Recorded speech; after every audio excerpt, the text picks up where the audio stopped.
Peoples party budget سے پہلے کنال منصوبے منسوخ کرائے گی. ہمارے ہوتے سندھ کے خلاف کوئی سازش کامیاب نہیں ہوگی. وزیر اعلیٰ سندھ مراد علی شاہ کی 7 میں میڈیا سے گفتگو.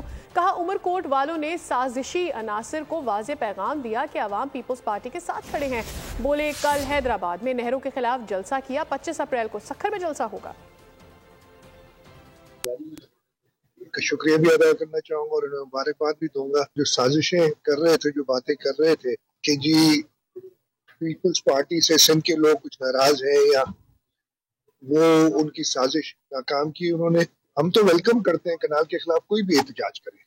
جب تک اس کی اپروول نہیں ہوتی کنال نہیں بن سکتے اور انشاءاللہ تعالی اس کی اپروول کبھی نہیں ہوگی. کچھ لوگ کم سمجھ کے زیادہ بولنے کے عادی ہیں اور اس کی وجہ سے بات خراب کرتے ہیں. ہم نے شدید احتجاج کیا ہے. کچھ لوگوں نے کنالز کے بارے میں غلط بیانی کرنے کی کوشش کی ہے اور انہوں نے بعد میں معافیاں مانگی ہیں. کل ہوا ہے حیدرآباد ڈویژن کا جو چیئرمین بلاول بھٹو زرداری صاحب نے کیا اور یہ صرف ایک ڈویژن کا تھا. ابھی تو ہم سکھر جائیں گے.